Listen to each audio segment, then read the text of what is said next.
성경 말씀은 로마서 13장 1절에서 4절까지입니다. 로마서 13장 1절에서 4절 같이 읽겠습니다. 각 사람은 위에 있는 권세들에게 굴복하라. 권세는 하나님께로 나지 않음이 없나니 모든 권세는 다 하나님의 정하신 바라. 그러므로 권세를 거스리는 자는 하나님의 명을 거스림이니 거스리는 자들은 심판을 자취하리라. 권한들은 선한 일에 대하여 두려움이 되지 않고 악한 일에 대하여 되나니 내가 권세를 두려워하지 아니하려느냐. 선을 행하라. 그리하면 그에게 칭찬을 받으리라. 그는 하나님의 사자가 되어 내게 선을 이루는 자니라. 그러나 내가 악을 행하거든 두려워하라. 그가 공연히 칼을 가지지 아니하였으니 곧 하나님의 사자가 되어 악을 행하는 자에게 진노하심을 위하여 보응하는 자니라. 아멘. 자, 가톨릭의 성례에 대한 남은 부분은 여러분들이 기독교 강요를 읽어보시는 것으로 대신하고, 오늘 마지막으로 이제 제20장 국가의 통치에 대한 부분을 며칠 동안 살펴보는 것으로 기독교 강요의 긴 해설을 마무리 지으려고 합니다. 제20장 국가의 통치, 오늘은 국가의 통치와 영적 통치의 상관관계, 국가의 통치의 필연성과 이에 대한 하나님의 인정, 그래서 1항에서 7항까지를 해설하도록 하겠습니다. 자, 영적 통치와 국가의 통치는 서로 별개다. 칼빈은 이렇게 보았습니다.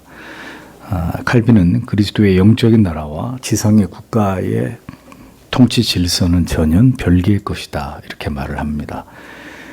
그리스도의 나라를 이 세상의 제도 안에 한정하고 거기서 찾고자 하는 것은 허망한 생각이고, 갈라디아서 3장 28절에 유대인이나 헬라인이나 종이나 자유인이나 남자나 여자나 다 그리스도 예수 안에서 하나이다라는 구절과, 또 골로새서 3장 11절에 거기 있는 헬라인이나 유대인이나 할렙하나 모할렙하나 야만인이나 스구디아인이나 종이나 자유인이 차별이 있을 수 없나니 오직 그리스도는 만유시요 만유 안에 계시느니라.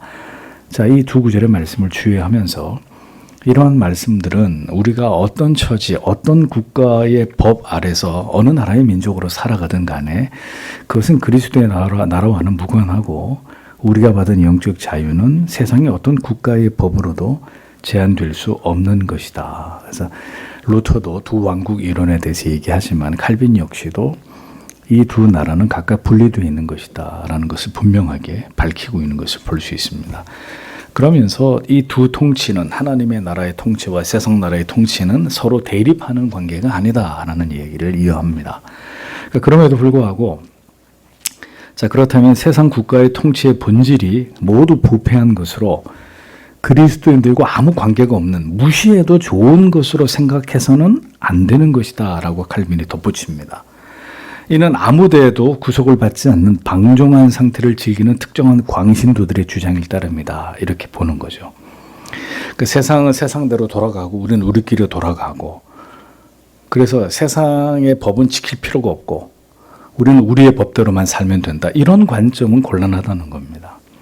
그리스도인은 영적인 하나님의 통치를 받는 자들로 이미 이 땅 가운데서 하늘나라를 실현해 나아가고 있고, 영원히 썩지 않을 영원한 미래의 복락을 우리가 누리게 될 것이라는 소망을 이 땅에 보여주는 의미로서의 삶을 이 세상에서 살아가는 자들이라는 거죠.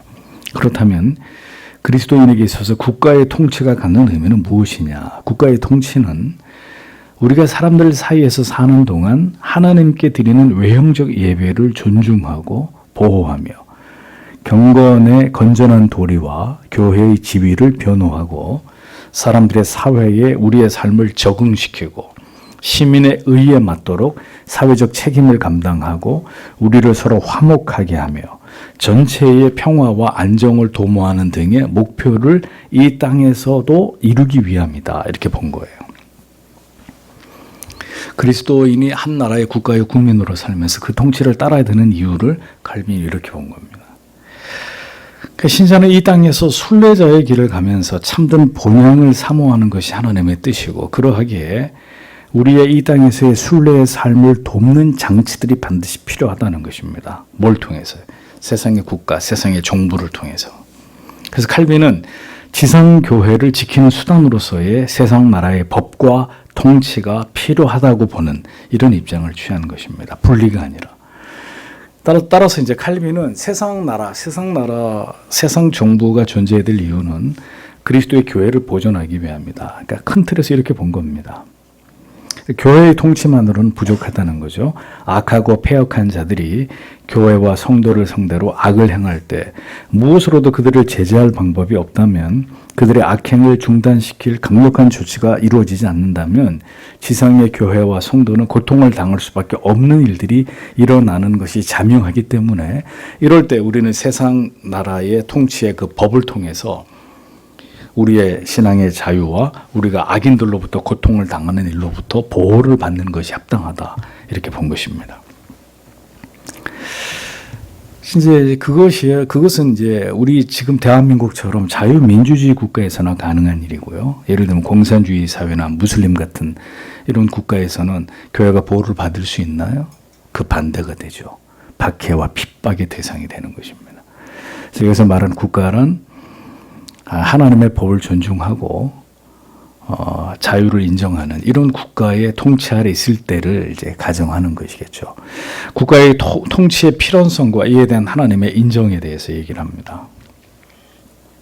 국가의 통치가 시행되는 주요 임무는, 국가의 통치는 반드시 일단은 존재해야 된다고 칼빈이 분명히 주장을 합니다. 칼빈은 국가의 통치가 사람들의 생활을 위하여 조건을 구비시켜 주므로 사람이 살아가는 데 필요한 것들을 제공하는 기능을 수행하고, 더 나아가서 국가는 우상 숭배나 하나님의 이름을 망령되게 하는 행위나 진리에 대한 모독과 같은 이런 신앙을 대적하는 기타 공적인 범죄들이 일어나지 않도록 막아주고, 공공의 평화가 방해받지 않도록 방지하고, 사람들의 사유 재산을 지키도록 하며 상호 교류와 사람들 사이에 겸손과 정직이 보존되도록 하는 데 있다고 이렇게 본 것입니다. 그러니까 칼빈이 살던 그 시대에 재정일치 사회에서는 이것이 가능한 이야기죠. 이미 기독교가 국교처럼 되어 있는 상황에서 이 국가의 기능을 이렇게 설명하는 것은 뭐 당연한 얘기입니다. 그런데 이제 시대가 흘러서 지금 같은 자유민주주의 국가에서 종교의 자유가 있는 나라에서 기독교 말고 다른 모든 종교를 우상숭배라고 규정하나요? 그런 일은 일어나지 않잖아요. 영국의 엘리자베스 여왕이 죽고 찰스 3세가 국왕이 됐지만, 이 찰스는 여러분들이 아시는 대로 원래 영국의 왕은 성공회의 수장입니다. 그래서 그 성공회만을 지키고 보존하고 그 성공의 수장으로서의 그 역할을 수행해야 되는데, 찰스의 입장은 모든 종교가 다 인정한다, 이렇게 나오는 거예요. 그게 이제 시대가 변하면서 영국 국왕은 성공의 수장이라는 이제 이 타이틀을 버리는 거죠. 왕좌를 계속 유지하고 국민들의 지지를 받으려니까 그것조차 이제 내려놓는 이런 형국이죠. 이제 시는 달라졌지 않습니까? 그러니까 칼빈이 그렇게 얘기할 때 국가의 존재의 그 의무는 당연히 교회를 보호하는 것이고 우상 숭배를 척결하는 것이 뭐 이런 얘기들이 이해가 될 수 있는 상황이지만, 지금은 기독교도 자유민주주의 국가에서 보호해야 될 종교 중에 하나에 지나지 않지, 다른 종교들처럼. 그래서 우리 신천지가 우리들에게나 이단이지, 정부 국가 입장에서는 신천지를 이단이라고 보나요? 그냥 기독교 한 분파로 보는 거죠. 그래서 이것은 이 시대에 잘 맞지 않는 내용이긴 합니다. 그냥 종교의 자유 정도를 보존해 주는 그 정도만 해도 어디겠습니까? 요약하면 국가의 통치는 그리스도인들 가운데 신앙을 공적으로 드러내도록, 즉 종교의 자유를 가지며 또 사람들 가운데 인간성이 유지되도록, 즉 도덕과 윤리가 지켜지도록 하는 데 있다고 칼빈은 설명하고 있는 겁니다. 이제는 그러니까 이제 국가가 종교의 자유를 보장해 줘야 되는데, 이제는 거꾸로 가는 거죠. 이제 종교의 자유를 보장해 준다는 차원에서 차별금지법 같은 것들이 유럽에 이제 10년, 20년 전에 통과가 되고 나니까 이제 기독교가 역차별을 받는 이런 시대가 된 거잖아요. 예? 기독교가 예수 천당 불신지요, 그 다음에 동성애 반대 이런 거 이제 공적인 자리에서 외치고 혐오 발언하면 어떻게 돼요? 다 잡혀가잖아요. 밖에서 전도하는 목회자들이나 전도자들이 이런 복음을 노골적으로 사람들한테 예수 안 믿으면 지옥 갑니다, 이렇게 혐오 반응 같은 거 하면 형사처벌을 받잖아요. 우리나라도 그렇게 될 수 있는 것이고 앞으로. 그러니까 교회가 이제 보호를 받는 게 아니라 정부, 국가에 의해서 탄압을 받는 시대로 이제는 가고 있는 것입니다. 아무튼 칼빈은 국가의 존립의 이유를 이렇게 본 거예요. 국가의 그 기능을 이렇게 본 겁니다. 칼빈은 국가의 통치, 정부의 기능을 이렇게 파악한 것입니다. 즉 하나님의 법에 포함되어 있는 참된 신앙의 자유가 노골적이고 공적인 모독으로 침범을 당하고 더럽힘을 당하지 않도록 방지하고자 하는 것을 목표로 삼는 국가의 이 행정 체계를 칼빈이 인정을 하고 있었던 거죠. 그러나 칼빈은 사람들이 신앙과 하나님께 드리는 예배에 대해서 자기 마음대로 세상의 통치 권력이 이것을 결정하는 일은 용납할 수 없는 일이라고 분명히 못을 받고 있는 것입니다. 그래서 지난 코로나 팬데믹의 상황에서 국가는 교회에게 자발적으로 국가 방역에 동참해달라고 협조를 할 수 있는 것은, 협조를 구할 수 있는 것은 국가가 교회에게 행할 수 있는 일이나 국가가 교회를 상대로 행정 조치를 취하면서 예배를 드리지 못하게 하는 일은 있을 수 없는 일이라는 것입니다. 국가가 절대로 그것을 교회를 향해 명령할 수 있는 이런 부분이 아닌데도 불구하고 그것을 명령하는 것은 국가가 월권을 행하는 것이다 이거죠. 그래서 우리는 그것에 순복하지 않은 것입니다. 국가의 통치에는 세 가지 기능이 있습니다. 곧 법의 보호자요, 수호자인 통치자가 있어야 되고, 통치의 기준인 법과 그 다음에 법에 의해 다스림을 받고 통치자들의 복종하는 백성, 이것이 이제 국가 통치의 세 가지 기능, 세 가지 요소라고 보는 거죠. 칼빈은 분명 세상에서 교회와 성도를 보호하는 것은 교회 법을 통해서가 아니라 국가가 가진 법을 통해서만 이루어진다. 교회가 사법권이 있습니까? 뭐가 있습니까? 예를 들면 교회에 신천지가 출입해가지고 만약에 교회를 어지럽힌다. 그러면 교회가 당신 나가십시오. 이 교회에서 당신을 추방합니다. 그럼 이제 교회 법으로 이걸 어떻게 강제할 수 없고 세상 법에다가 이제 교회 이제 그 종교 기관, 종교 행사의 무단 침입죄로 세상 법의 힘을 빌어가지고 그런 사람들을 쫓아낼 수밖에 없는, 이게 교회가 가진 한계라는 거죠. 교회는 사법권이 없잖아요.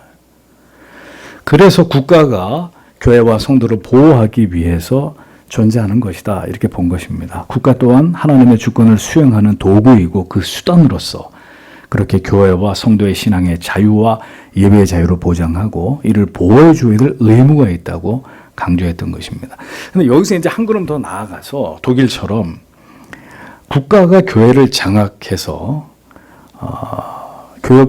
교회 성직자들의 월급을 교회가 공무원에게 주듯이 이렇게 교회 공무원, 국가가 교회를 장악하고 교회를 좌지우지하는 이런 구조 또한 합당하지가 않은 거죠. 국가는 교회를 보호하고 보존해주는 차원에서의 역할과 기능을 다하는 것이 맞는 것이지, 교회 위에 국가가 존립하면서 그 국가가 교회를 보호해 줄 테니까 교회는 국가의 모든 방침에 따라라 이렇게 이야기하는 이런 구조 역시도 성경적으로 합당한 구조라고 보기 어려운 것입니다.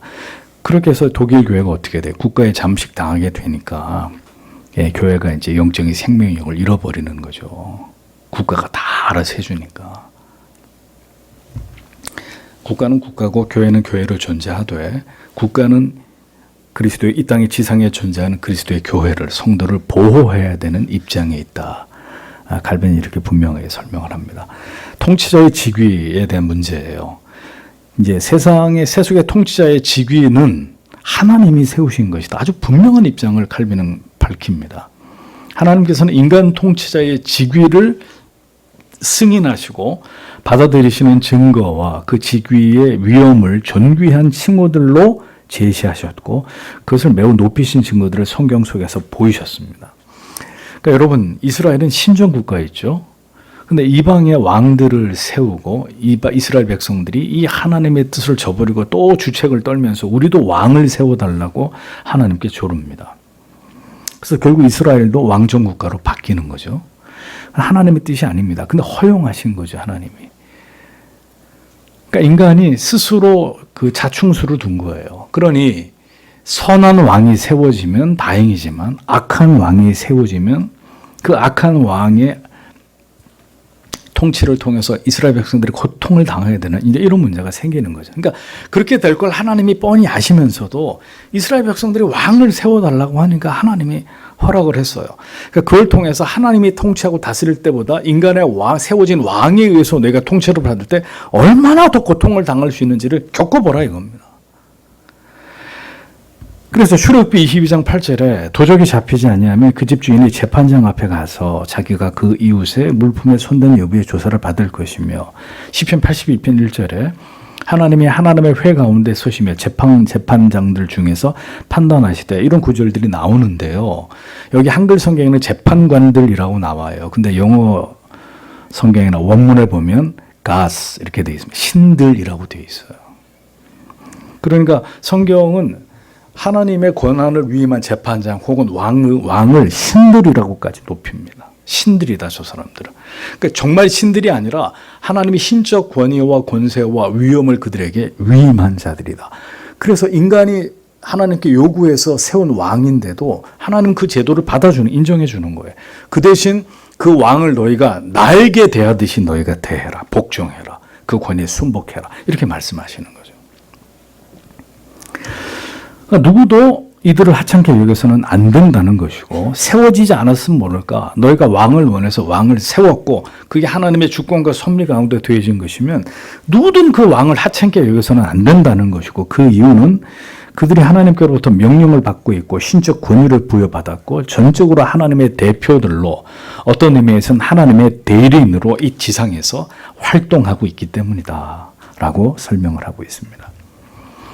예수님께서 요한복음 10장 35절에 성경은 패하지 못하나니 하나님의 말씀을 받은 사람들을 신이라 하셨거든 이렇게 기록되어 있잖아요. 이렇게 말씀하시면서 그들의 직위를 통해서 하나님을 섬기는 일을 맡기셨고 재판장과 같은 직위 또한 사람을 위해서가 아니라 하나님을 위해서 판결을 시행하는 일들을 그들에게 위임하신 것이다. 이렇게 칼빈이 설명을 한 겁니다. 그러니까 이 땅에서 통치자, 재판관들 이러한 중요한 권위를 가지고 그 권력을 행사하는 자들에게 부여되어 있는 그 권위는 그들의 것이 아니라 하나님이 그들에게 부여하시는 것이다. 이런 원칙을 얘기하고 있는 것입니다. 솔로몬이 잠언 8장 15절 16절에서 나로 말미암아 왕들이 치리하며 방백들이 공의를 세우며 나로 말미암아 재상과 존귀의 앉아 곧 모든 의로운 재판관들이 다스리느니라. 나로 말미암아 이렇게 돼 있죠. 같은 맥락에서 볼 수 있는 말씀입니다. 그러니까 이 땅의 모든 다스리는 권세들이 왕들이나 기타 통치자들의 손에 주어져 있는 것은 인간의 사악함에서 나온 것이 아니라 모두 하나님의 섭리와 거룩한 규례로 말미암아 되는 것이다 라는 사실을 분명히 보이는 것입니다. 하나님께서는 그렇게 하나님이 세우시고 위임하신 직위와 권세로 인간 세상을 다스리는 것을 기뻐하심으로 사람들과 함께 거하시고 법을 정하시고 정의로운 법정에서 공평히 시행되도록 주관하시는 것이다. 칼빈은 이렇게 설명을 하고 있습니다. 그래서 여러분 구약 성경에서 나오죠. 하나님이 직접 세우신 두 구약 공동체의 그 직분이 나오죠. 무엇과 무엇입니까? 대제사장과 그 다음에요. 재판장이잖아요. 이 하나님이 세우신 거 공식적으로 성경 안에서 그것을 그들에게 하나님의 전권을 위임해서 이스라엘 공동체를 통치해 나가도록 하신 거죠. 그러니까 종교적 대표, 그 다음에 이 법을 집행하는 자로서의 이 사회를 책임지고 하나님의 법으로 이끌어 나갈 대표. 이 두 직분은 하나님이 세우신 거예요. 그래서 기름 부어 세운 이 두 직분자들이 부패하면 어떻게 해요? 하나님이 직결 처분을 하는 거예요. 그들에 대해서. 굉장히 두려운 자리. 제사장이 만약에 하나님께 잘못된 제사를 즉사하는 거예요. 즉사. 네. 또 재판관이 하나님 앞에 하나님의 법을 가지고 백성들의 시시비비를 가리는데 그 일을 하나님 앞에 굽게 했다. 죽는 하나님이 죽여버리는 거예요. 그냥. 바울이 말하는 다양한 은사 가운데 다스리는 자가 나오죠. 로마서 12장 8절에 마찬가지입니다. 초대교회 안에서 공적인 질서 유지를 담당하도록 지명을 받은 자격을 가진 자들, 이 직분을 고린도전서 12장 28절에서 다스리는 것이라고 부르고 있습니다. 그러니까 구약과 신약 전체에서 하나님이 하나님의 전권을 위임해서 자기 백성들을 통치하고 다스리는 직분과 직위를 두었다는 근거들이 이렇게 성경에 분명히 기록이 되어 있다는 거죠. 로마서 13장 1절에서 2절 바울은 각 사람의 위에 있는 권세들에게 굴복하라. 권세는 하나님께로 나지 않음이 없나니 모든 권세는 다 하나님이 정하신 바라. 그러므로 권세를 거스리는 자는 하나님의 명을 거스림이니 거스리는 자들은 심판을 자취하리라. 이렇게 기록이 되어 있습니다. 자기 스스로 만들어서 그렇게 된다는 거죠. 심판을 자초하는 것이 된다라는 겁니다.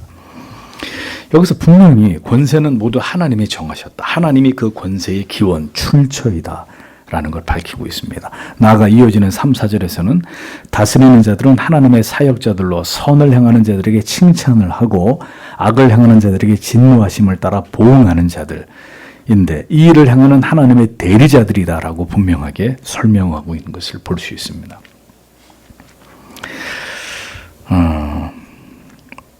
이러한 직분을 수행한 예로 성경에 왕이 누가 나와요?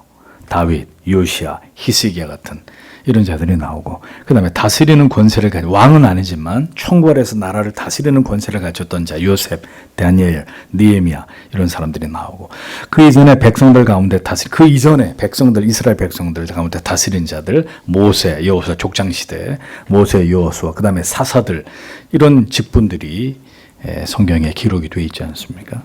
그러니까 주께서는 사람들의 직위와 그 권위를 분명히 인정하셨다는 거죠. 국가의 권위가 하나님의 소명으로 하나님 앞에서 정당할 뿐 아니라 모든 소명 가운데 가장 신성하고 가장 존귀한 소명이다 라는 것을 우리는 잊지 말아야 한다라고 강조를 합니다. 그래서 여러분, 하나님을 두려워하는 지도자, 그리고 하나님을 두려워하는 법을 집행하는 자들, 여러분 빠지지 않고 기도하셔야 될 문제가 성경에도 명시하고 있지만 이 사회에 그런 지도층에 하나님이 세운 인재들이 나오기를 신자는 기도해야 돼요. 하나님을 두려워하는 대통령, 하나님을 두려워하는 국회의원들, 하나님을 두려워하는 대법원장, 사법부, 입법부, 행정부에 이런 모든 하나님을 두려워하는 자들이 이 나라를 이끌어가는 자들이 되게 해주시기를 기도해야 되고, 그런 소명을 받은 자는 그 일을 통해서 하나님의 나라를 섬기는 자들이 되어야 합니다. 자, 그럼 여러분들이 여쭤보겠습니다. 왜 그럼 악한 왕이 나오냐 이거죠. 악한 지도자가 일어나느냐. 왜 세상의 사법부, 입법부, 행정부가 부패와 타락으로 썩어 문드러지는 일들을 때때로 우리가 보게 되는 것이냐. 자, 이거 어떻게 봐야 돼요? 어떻게 이해하실랍니까? 이 문제를. 이것이 하나님의 주권과 섭리 차원에서 어떻게 해석되어야 되느냐. 자, 이 부분이 굉장히 중요한 문제라는 거죠. 신자는 언제나 이 모든 해답 역시 하나님의 주권적인 섭리와 뜻 차원에서 바라봐야 합니다. 무슨 얘기냐? 그러니까 절대로 그 직위와 그 권위에 대해서 그리스도인이 도전을 한다거나 그것을 부정한다거나 그것을 파괴시키려고 하는 것은 하나님의 뜻이 아니라는 거예요. 그 직위와 그 권위가 악을 행할 때 그것조차도 우리는 뭘로 봐야 되느냐? 하나님의 심판의 섭리라고 그리스도인들은 해석을 해야 되는 것입니다. 그러니까 예를 들면 악하고 무능한 왕을 세워서 그 모든 고통을 국민들로 하여금 당하게 한다. 이게 뭘까요? 그러니까 저 왕을 때려 죽이자 이렇게 얘기하는 것을 하나님이 원하시는 거예요? 하나님이 그 모든 권세가 하나님께로부터 나오지 않는 게 없다고 하셨기 때문에 하나님이 악하고 무능한 왕을 세웠어요. 그럼 그 모든 고통을 자기 백성들이 당하게 하시는 것으로 하나님이 자기 백성들을 심판하시는 것이란 말입니다. 반대로 선하고 정의롭고 유능한 국가의 지도자가 세워졌습니다. 그럼 하나님이 그런 지도자를 세워서 나라를 부강하게 하심 또한 하나님의 자기 백성들을 향하신 하나님의 은총의 차원에서 우리는 그렇게 이 문제를 봐야 된다는 거죠. 얼마나 무지한 목회자와 성도들이 이 칼빈의 가르침을 제대로 이해하지 못해서 허구한 날 지도자들을 욕하고 있습니다. 과거에도 그랬고 지금도 그랬고 허구한 날 비판하고 욕하고 가십거리로 삼고 전혀 하나님의 주권과 섭리를 이해하지 못하는 사람들이에요. 우리가 세속의 통치자들을 욕하거나 비난하는 것이 무의미하다는 말은 그 모든 게 하나님의 통치와 섭리의 실현 차원에서 하나님이 그들을 사용하고 계시는 것인데, 그럼 그 배후에 하나님의 뜻이 있다는 것을 주목하고 우리가 경배하여 회개하든지 아니면 하나님께 감사하는 마음과 태도를 가져야 되는 것이 옳은데도 신자가 아니건 허구한 말 욕을 하는 거죠. 정치인들을. 도저히 하나님의 주권과 섭리의 차원에서 보는 게 아니라 그러니까 인간의 관점에서 보고 그냥 비판하는 거예요. 다 죽일 놈들이라고. 그러니까 그리스도인은 이런 우를 범하면 안 된다는 것입니다. 제가 예전부터 계속 이 말씀을 드려왔잖아요. 이것은 그들뿐만이 아니라 직장에서 여러분들의 상관이나 여러분들의 부모님이나 모든 위에 있는 권세에 대해서도 동일하게 적용되는 것입니다. 그러니까 그 속에서 우리는 하나님의 뜻을 찾아야 되고 우리 자신이 연단되고 다듬어지고 하나님을 더 신뢰하는 계기로 삼아야 되는 거죠. 네? 우리는 그렇게 깨끗한가요? 우리가 누군가에 대해서 그렇게 욕을 하고 비판할 만큼 우리는 온전하냐 말이에요. 우리는 하나님 보실 때 깨끗하냐고요. 모든 권위가 하나님의 섭리와 주권 가운데 세워지고 그 자리에 그런 사람들이 오르게 되는 것이라는 걸 우리가 하나님의 말씀으로 믿을 때에는 그 배후에 하나님의 어떤 뜻이 이 시대 가운데 작동하고 있는지를 그리스도인들은 심각하게 생각을 해야 되는 겁니다. 하나님이 왜 우리에게 이런 아픔을 주시는가? 고통을 주시는가? 반대로 하나님이 왜 우리에게 이런 윤택함과 편안함과 자유로움을 주시는 것인가? 제가 비로소 이 칼빈의 이 기독교 강요의 마지막 장을 얘기하면서 이 말씀을 드리는 겁니다. 그래서 여러분들이 교회에 오셔서 정치적인 어떤 이슈를 가지고 얘기하면 아무 의미 없어요. 여러분들이 그렇게 하신다고 해서 하나님의 뜻이 바뀌거나 달라지지 않는다. 아무 의미 없는 얘기들이에요. 그 얘기들은. 오히려 그렇게 하시는 하나님의 뜻을, 교회를 향한 하나님의 엄중한 뜻이 무엇인가? 그 시대를 살아가는 자기 백성들에게 하나님이 이 권위들의 모습들을 통해서 어떤 메시지를 주시는가? 그걸 봐야 한다고 얼마나 많이 말씀드렸습니까?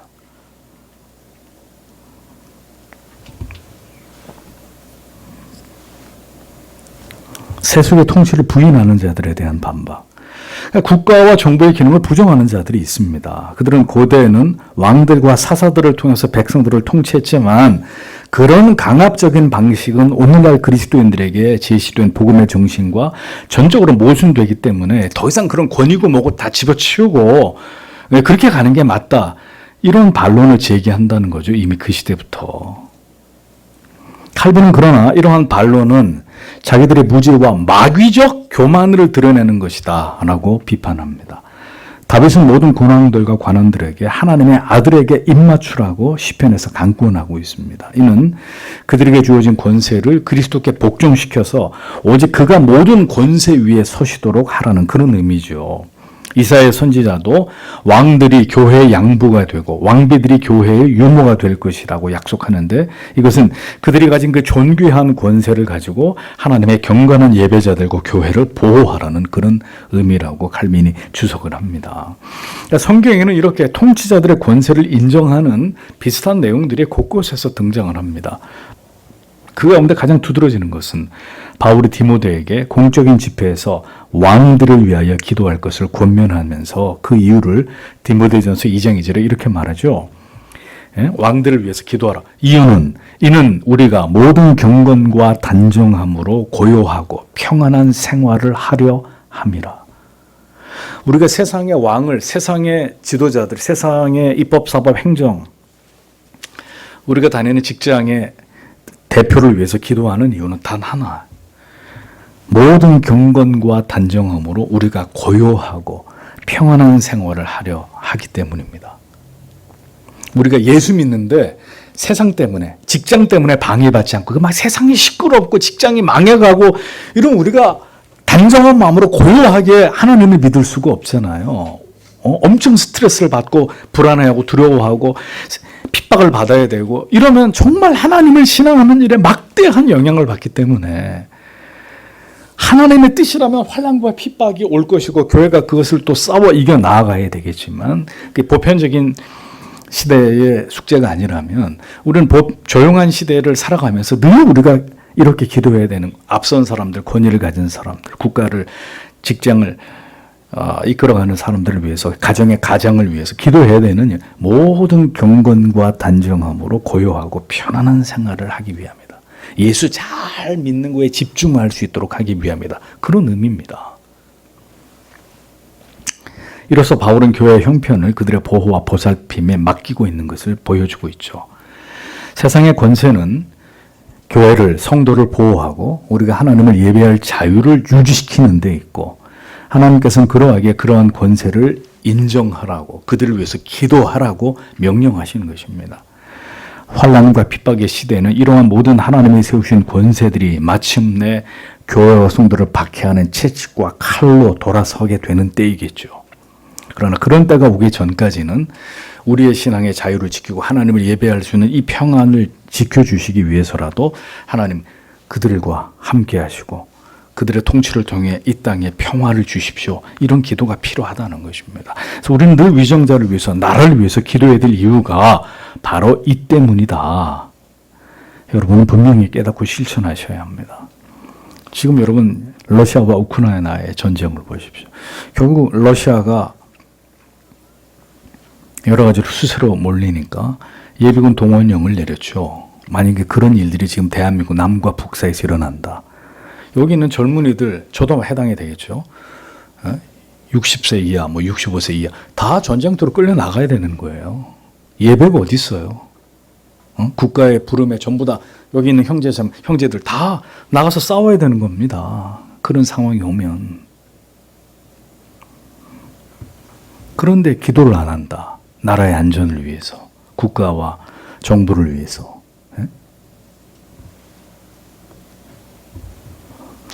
어느 날 우리는 국가가 교회를, 종교의 자유를 억압하고 박해하는 공산주의 국가의 그리스도인들 같은 처지에 이르게 될 수도 있다. 이런 생각을 늘 하셔야 됩니다. 남의 나라 얘기가 아니라 우리에게도 이런 날이, 여러분 이미 한국의 역사 속에, 근현대 역사 속에 그런 일을 안 겪었습니까? 일제와 북한을 6.25 남북 전쟁을 통해서 우리가 안 겪었나요? 다 겪었잖아요. 이제 우리는 전후 세대이기 때문에 까맣게 잊고 사는 것일 뿐이죠. 또 그렇게 되면요, 다 잃어버리는 거예요. 통치자는 하나님의 대리인이다 라고 칼빈이 분명히 못을 박습니다. 통치자들은 그들의 권위와 권세가 반드시 하나님께로부터 주어진 것을 알아야 됩니다. 그래야 주책을 부리지 않는 거예요. 겸손할 수 있는 거죠. 근데 세상에 하나님을 믿지 않은 지도자들은 절대로 그런 생각을 갖지 않죠. 하나님이 나에게 신적 소명을 통해 나를 이 자리에, 이 권력과 권세를 가지게 하셨다. 이렇게 믿음을 가져야 그 직무를 두렵고 떨리는 마음으로 올바로 수행하고 모든 난관을 헤쳐나가고 그 사실 하나의 위로를 얻을 수 있는 것이죠. 자신들이 하나님의 공의를 시행하도록 위임받은 사역자들이라는 것을 알고 있으면 공의의 분별과 온유함과 자기의 절제와 정직을 행하면서 그 자기가 맡은 일에 큰 열심을 행하겠죠. 하나님이 자기에게 주신 소명이라고 생각하지 않으니까 들키지만 않으면 된다고 생각하고 온갖 악한 짓거리들을 다 하는 거 아닙니까? 그 권세가 하나님이 나에게 주신 이런 생각이 전혀 없기 때문에 그 권력을 이용해서 부정축제를 하고 별짓들을 다 하는 거 아니에요. 하나님을 두려워하지 않는 지도자는 백성들의 재앙이 될 뿐입니다. 그는 불의와 불법을 행하고 악과 연합하고 불법한 재판을 행하고 사악한 법을 만드는 일들을 행할 것입니다. 하나님이 두렵지 않은데 자기 마음대로 하는 거죠. 통치자는 하나님의 대리자라는 것을 기억해야 합니다. 근데 그것이 거듭난 신자라야 가능한 이야기지 보편적인 얘기는 아닌 거죠. 이로써 사람들에게 하나님의 섭리와 보호와 선하심과 자비와 정의의 모습을 드러내도록 진지하고 부지런한 열심으로 그 일을 행해야 되는 거죠. 요셉처럼, 느헤미야처럼. 여호와 이를 게을리하는 자는 저주를 받을 것이라는 말씀을 기억하면서 의로운 소명을 받고도 거짓으로 처신하는 자들은 더 극심한 저주를 받게 될 것이라는 것을 명심해야 된다고 칼빈은 이야기를 합니다. 신명 1장 16절에 내가 그때 너희 재판장들에게 명하여 이르기를 너희가 너희 형제 중에 송사를 들을 때 양방간에 공정히 판결할 것이며 그들 중에 타국인에게도 그리할 것이라. 역대하 19장 6절에서 7절. 재판관에게 이르되 너희는 행하는 바를 삼가하라. 너희의 재판하는 것이 사람을 위함이 아니요 여호와를 위함이니 너희가 재판할 때 여호와께서 너희와 함께 하실지라. 그런즉 너희는 여호와를 두려워하는 마음으로 삼가 행하라. 우리의 하나님 여호와께서는 불의함도 없으시고 편벽됨도 없으시고 뇌물을 받으심도 없으시니라. 시편 82편 1절에 하나님의 신들의 모임 가운데 서시며 하나님은 그들 가운데서 재판하시느니라. 이렇게 기록하고 있습니다. 이런 모든 기록들은 통치자들을 벌벌 두렵게 떠는 말씀들이에요. 자기들을 하나님의 대의자라고 여기고 그 책임을 받은 통치에 대해서 하나님 앞에 반드시 정산해야 될 때가 온다라는 것을 깨닫고 그들로 하여금 자기들의 임무에 정진하도록 하기 위한 말씀이다라고 칼빈이 이런 말씀들에 대해서 주석을 하고 있습니다. 통치자들이 과오를 행하면 괴로움을 당하는 것은 통치자들이 과오를 행하면 백성들에게만 잘못하는 게 아니라 거룩한 하나님의 심판을 더럽힘으로 하나님 자신을 모욕하는 일이 된다라는 것을 알아야 됩니다. 또한 자기의 일이 하나님의 대리자로서 감당하는 거룩한 임무라는 것을 알아서 하나님의 뜻을 바르게 행하고 백성들이 이끌어가는 모세도 얼마나 많은 괴로움을 당해요. 그런데 하나님이 나를 부르셔서 이 백성들을 이끌어가게 하셨다라는 것이 분명하면 어떻게 될까요? 백성들 때문에 낙심하게 되는 일들도 이겨내고 하나님이 나를 부르셨다. 나로 하여금 이 백성들을 하나님이 출애굽하기를 원하신다. 이 분명한 믿음과 확신이 있으면 큰 위로를 얻으면서 끝까지 그 임무를 수행하지 않겠습니까? 그러니까 마귀가 어떤 걸 가지고 흔드냐면 저도 그런 걸 종종 느껴요. 너의 무능함 때문이야. 너의 무능함 때문이야. 이제 그 신적 소명 자체를 흔들어 버리면 무너지는 거예요, 지도자가요. 네. 지탱할 힘이 없는 거죠. 잘 될 때야 교만회도 빠지겠지만 모든 것이 잘못되면 역시 목사를 하지 말았어야 되는 게 하나님의 뜻이 아니었을까? 이런 생각을 하는 거예요. 나보다 더 유능한 사람이 했더라면 더 낫지 않았을까? 이런 유혹에 흔들리는 거죠. 하나님이 나를 불러서 여기에 세웠다라는 확신이 없어지면. 모든 통치자들이 재판관들이 이러한 하나님을 두려워하는 마음으로 나라를 이끌어가고 재판을 행한다면 여러분 세상이 이렇게 불행해지고 혼란스러워지지 않을 것입니다. 그리고 세상이 그렇게 무너져가는 데는 영적으로 죽은 교회와 잠자는 신자들이 그 시대 가운데 살아가고 있기 때문이라는 것을 절대로 잊지 말아야 됩니다. 누구한테 지금 책임을 묻는 거예요? 누구를 욕하는 것입니까? 통치자의 권력을 성경이 인정함. 세속의 통치자의 권세를 비난하는 자는 하나님을 욕되게 하는 것이라고 칼빈이 얘기합니다. 하나님이 세우신 이 인물을 비난하는 것은 하나님을 비난하는 것이나 마찬가지라고 말합니다. 이들은 통치자만 배척하는 게 아니라 하나님도 배척하고 자기들을 다스리지 못하게 하는 것이라는 거죠. 이스라엘이 사무엘의 통치를 거부했을 때 여호와께서 이렇게 말씀하십니다. 사무엘상 8장 7절에 여호와께서 사무엘에게 이르시되 백성이 내게 한 말을 다 들으라. 그들이 너를 버림이 아니요 누굴 버려? 나를 버려 자기들의 왕이 되지 못하게 함이니라. 오늘 이 시대 정부를 거부하는 자들을 향해서 동일한 말씀이 적용된다고 칼빈이 말합니다. 악한 통치자가 있고 선한 통치자가 있습니다. 그러나 우리로서는 그들 모두를 똑같이 하나님이 정하신 자들로 인정해야 마땅하다고 칼빈은 말합니다. 다시 말씀드리지만 왜요? 왜 그래요? 이게 하나님의 주권이고 섭리이기 때문이라는 거예요. 심판의 차원과 은총의 차원에서 하나님은 악한 왕도 세우시고 선한 왕도 세우실 수 있는 분이십니다. 바울은 모든 권세는 다 하나님의 정하신 바라고 로마서 13장 1절에서 말하면서 통치자 한 사람을 통한 통치 그리고 그에 대한 복종에 대해서 분명하게 말하고 있습니다. 그러나 스스로 정의롭다고 여기는 마음을 가진 자들은 이러한 성경의 말씀에 반대할 것입니다. 왜? 내가 판단할 때 악한 권세는 즉시 타도의 대상이 될 수 있다고 이렇게 여길 것이라는 거예요. 성경은 그가 악한 왕이든 선한 왕이든 왕들이 통치하는 것이 하나님의 지혜와 섭리임을 분명하게 공언하면서 그 왕을 존귀히 여길 것을 일방적으로 명령하고 있을 뿐이다 라는 것을 모든 신자들이 유념하라고 칼빈이 얘기를 합니다. 여기서 이제 칼빈의 견해와 배자의 견해가 나뉘어지는 거예요. 칼빈은 악한 권세가 교회와 크리스천들을 핍박할 때 핍박받으라는 거예요. 그래서 죽어야 되면 죽는 게 하나님께 영광을 돌리는 거예요. 배자는 아니다. 무장을 하고 교회를 해하는 권세들과 싸우는 게 하나님의 뜻이다. 이렇게 이제 이 부분에 있어서만큼은 칼빈과 그의 제자 배자의 의견이 갈려집니다. 그래서 배자는 캐톨릭하고 싸워. 캐톨릭이 우리 죽이려고 그래? 죽지 말고 싸워. 같이 피를 흘리면서 싸워서 우리와 가족과 교회와 우리 자신을 지켜야 된다. 이런 입장을 취하는 거죠.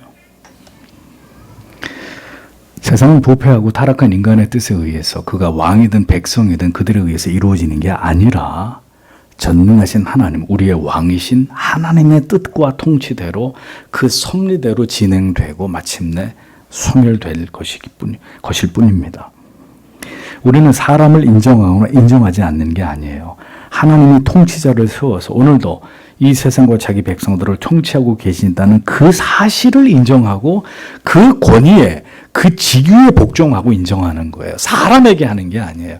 그러니까 만약에 여러분 중에 어떤 특정한 사람을 병적으로 지지한다? 우상 숭배란 말이에요. 네?